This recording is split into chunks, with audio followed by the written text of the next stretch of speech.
Welcome back, folks. Part 2 of the Great Sky Island. So from here, we're going to head straight over there to that shrine. That's where we're going. Now that they're activated, we can actually head over there and go on inside.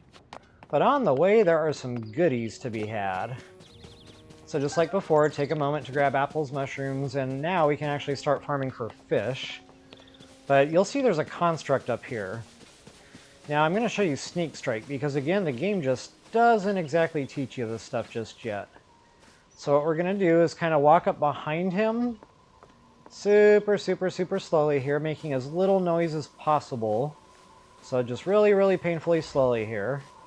And if I have a tree branch left, which I do, that'll actually do the job because it does like triple damage or something. I don't know what the exact multiplier is, but it does a lot of damage.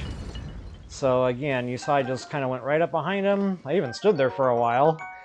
And, you know, it'll give you that prompt there to do the sneak strike. So that comes in handy at nighttime down off this thing. Up here, there's really no monsters. But down below on the mainland, there's definitely going to be opportunities to sneak strike at night.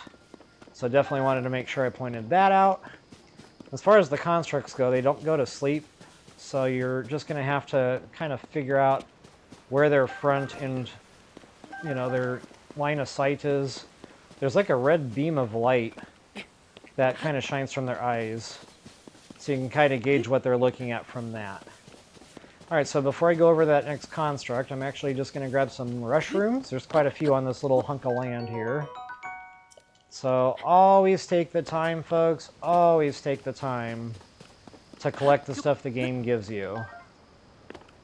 Most likely, you're gonna need it. You're gonna need it for suit upgrades, or you're gonna need it for cooking, or you're gonna need it for both, or you're gonna need it for just something else, some, you know, side quest, or you just never know. So nothing's worse than standing there wishing you had picked up all these things you had seen all this time and didn't. And, you know, then you're standing there wishing you had. So, just a heads up now, early on. I figured I'd go ahead and throw that out there. Alright, so I think I'm done with tree branches now. There should be some more mushrooms here. Now, there is a secret treasure chest. It's kind of tough to get to. But we can actually make it on the one wheel of stamina here. So I'm actually going to take you guys over there right now, just to show you on the map where we're at. This is our Temple of Time, and we are now heading to the shrine here. Also up here, there's a Korok seed we're going to head over there and grab. And I'll just take you down there because I can't really mark that right now, not accurately anyway. It's kind of like underneath. So again, these maps are going to be a bit deceiving. Oh, buyer beware here. You are going to take a lot of fall damage or even die jumping down there. So just kind of take a moment and cling to the ledge on your way down. Alright, so there's our secret chest. Give us a little bit of buying power when we get off the island here. And there's really nothing else down there. I kind of walked around that whole thing, hoping I'd find something down there, but no loot for me.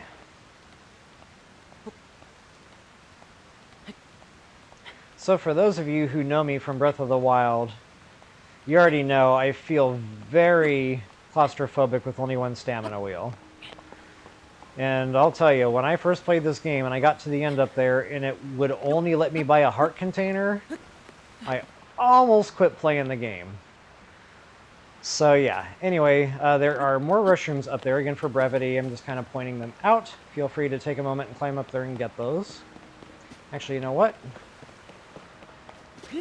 I'm going to follow my own advice here and make sure I collect this stuff.